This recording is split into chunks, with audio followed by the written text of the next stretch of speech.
The worst part isn't what happened. The worst part is that I almost didn't notice. I drive nights in Phoenix mostly. The tips are better, and I have a second job during the day at a warehouse in Tempe. You get comfortable with a city when you drive it long enough. You know which blocks to avoid, which hotels draw bad crowds. I picked her up at 11:40 p.m. outside a Hampton Inn on Camelback. Her name on the app was Linda. She was maybe 60, heavy-set, short gray hair, a Bluetooth hearing aid in her left ear. She had a rolling suitcase she needed help with, so I got out and put it in the trunk. She thanked me warmly, settled into the back seat, and smelled of lavender hand lotion. She was going to an address in Scottsdale, a 40-minute ride. She started talking almost immediately. She told me she was visiting her son, that she'd flown in from Portland, that her flight had been delayed 4 hours. I listened and asked the right questions. She seemed lonely in the way older travelers often do. About 15 minutes in, she told me her son didn't know she was coming, that it wasn't exactly a surprise visit, that they'd had a falling out and hadn't spoken in 2 years. I said something reassuring. She didn't respond, just kept looking out the window. Then she asked me something I wasn't expecting, whether I thought a person who had done something terrible, something they knew was wrong, still deserved to be forgiven. The way she said it made clear she wasn't asking in the abstract.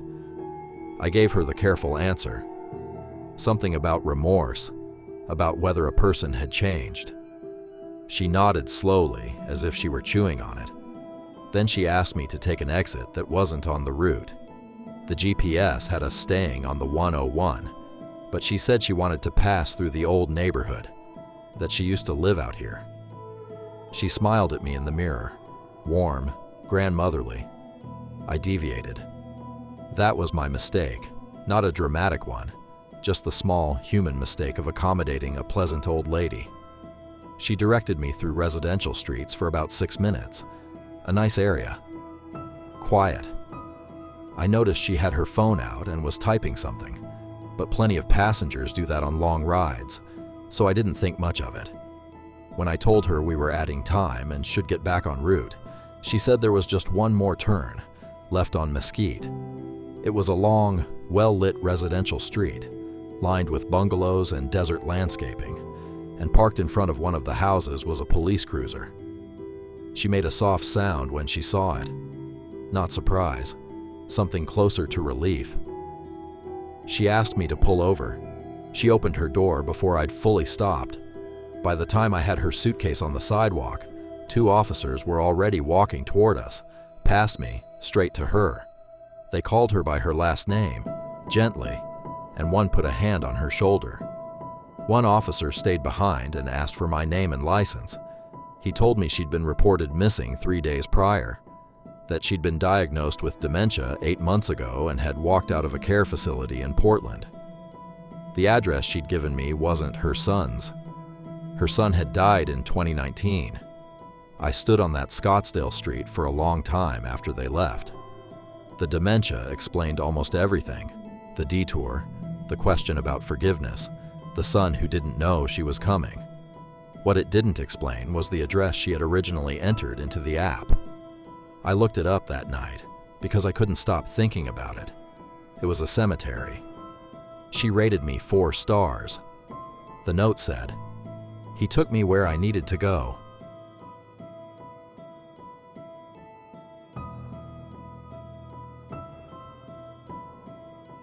I've been driving for Uber for 3 years. You meet all kinds of people, drunks, night shift nurses, college kids who can't stop laughing at nothing. You develop a 6th sense for the ones who are going to be trouble. Or at least, I thought I did.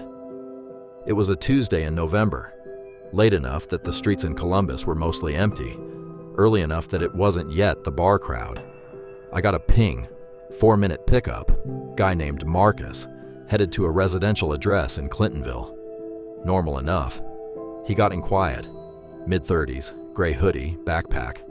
He didn't say hello, just slid into the back seat and stared at his phone. I left him alone. Some people want to talk, most don't. I pulled out and headed north on High Street. About 2 minutes in, he spoke. "You had a green Honda Civic before this, right?" I glanced in the rear view. "Sorry?" "Your last car. Green Civic. 2019, I think." I felt something shift in my chest. I had driven a green Civic. I'd sold it 8 months ago when I upgraded to the Camry. I'd never met this man in my life. "How do you know that?" I asked. He shrugged. "I've ridden with you before." I pulled up my ride history in my head. The name Marcus didn't ring a bell, but I give hundreds of rides. I told myself that's all it was. A regular passenger. Happens all the time. "Must have been a while back," I said. "I sold that car in March." "February 28th, he said. "That was your last ride in it. Girl named Ashley going to the airport. You had a little tree air freshener. Black ice." My hands tightened on the wheel. I hadn't used black ice in years. I'd switched to something called New Car Scent after a passenger complained it was too strong. But the February date, I couldn't verify that. I told myself maybe he just had a good memory. Some people are like that. I kept driving. He went back to his phone. We were about 4 minutes from his drop-off when he said, "Your daughter's recital was good, by the way." Everything in me went cold. I have a 9-year-old. She dances. She'd had a recital at her school, Linden Elementary, 3 weeks earlier. I had not posted about it anywhere. My Uber profile has my first name and my car. That's it. "What did you just say?" My voice came out steadier than I felt. "I was there. Not for the recital. My nephew goes to that school. I saw you in the parking lot." He looked up from his phone and met my eyes in the mirror. "She's really talented." "I want to tell you I pulled over and kicked him out. That's what I should have done." Instead, I went completely still and quiet because my brain couldn't catch up to what my body already understood. That this was not coincidence. That this man had been watching me and that he wanted me to know it. "I think you've got me confused with someone else," I said. My voice was wrong, too careful. "No," he said simply. "I don't." We drove the last 2 minutes in complete silence. I was running calculations. Could I call 911 while driving? Could I detour to a police station? Was I overreacting? That last one is the one that gets you. Am I overreacting? He hadn't threatened me, hadn't touched me. He just knew things he shouldn't know. I pulled up to the address. He got out without a word, shut the door, and walked toward the house. I sat there shaking, watching him go inside. I called my wife, told her to lock the doors. She thought I was being paranoid. I filed a report with Uber that night. They sent me a form email about how they take safety seriously. I Googled the address the next morning. It was a rental, listed on Zillow as available. No one had been living there. I don't drive nights anymore. I picked my daughter up from school every day for 2 months without telling her why. I still check my rearview mirror more than I need to. I got one more notification from Uber, about a week after that night. Marcus had left me a 5-star rating. His review just said, "Great driver, very consistent."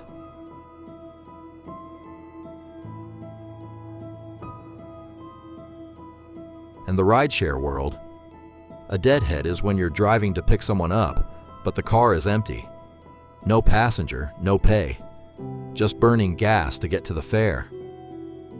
I deadheaded 40 minutes to pick up a guy named Daniel outside a bar in rural Georgia, 40 minutes north of Atlanta, because the surge pricing made it worth it, and because I was young and stupid and thought distance meant safety. The bar had Eagle somewhere in the name. It sat on a 2-lane state road with a gravel lot and a hand-painted sign. About 15 cars outside when I arrived at 12:30 in the morning.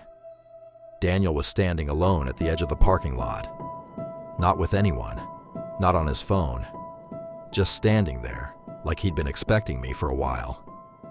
He was tall, early 40s, dressed too neatly for a bar out here.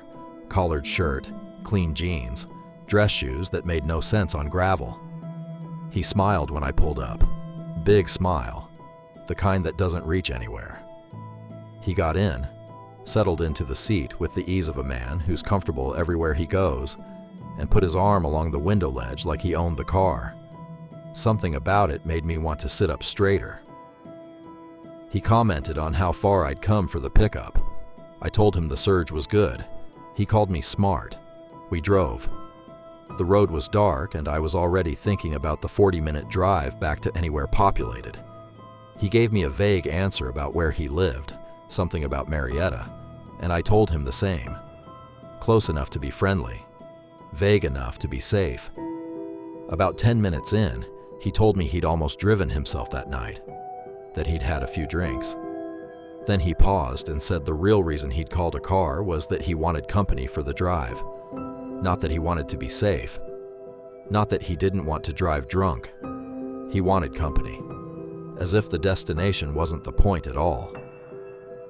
I already knew his destination from the app, a residential address 20-some miles out, but I asked him to tell me anyway, just to hear him say it.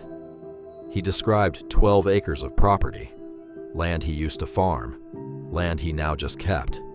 He talked about the space, the quiet. Then he asked if I wanted to see it. He said it like he was offering to show me a vacation photo. Casual. Nothing.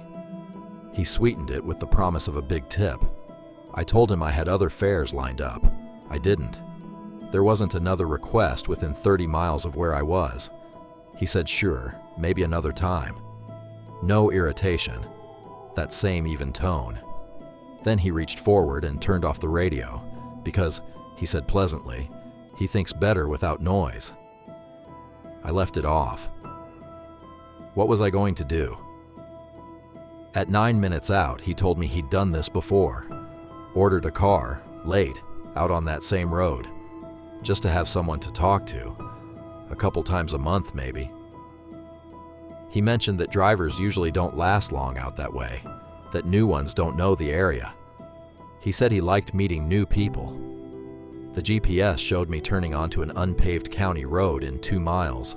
I kept my voice flat and told him there was a route issue, that I'd need to drop him at a gas station up ahead, and he could call another car.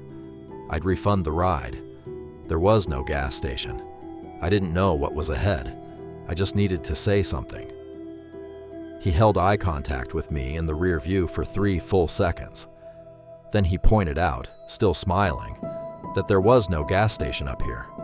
I told him I'd find somewhere safe to pull over and apologized for the inconvenience. He said okay. Just that. Okay, sure. I pulled over on the shoulder with the hazards on. He got out without a word, stood on the side of that dark road, and watched me drive away. I reported it as a route issue and didn't take another request for 2 hours. I drove straight back to Atlanta and sat in a Waffle House parking lot until the sun started coming up. I don't know what he was. Could have been lonely. Could have been strange. Could have been something far worse. I searched his name when I got home. It's a common name. Hundreds of results. I searched it combined with the county we'd been in because I couldn't stop myself. I found a local news brief from 4 years earlier. A rideshare driver had been reported missing after his last GPS ping showed him on a county road about 8 miles from where Daniel had been trying to take me. The driver was never found. The brief mentioned that police had interviewed several local residents, including a property owner in the area who had reportedly used rideshare services the same night. They didn't name him, but the article said he'd been very cooperative, very calm, and that he'd smiled the whole time.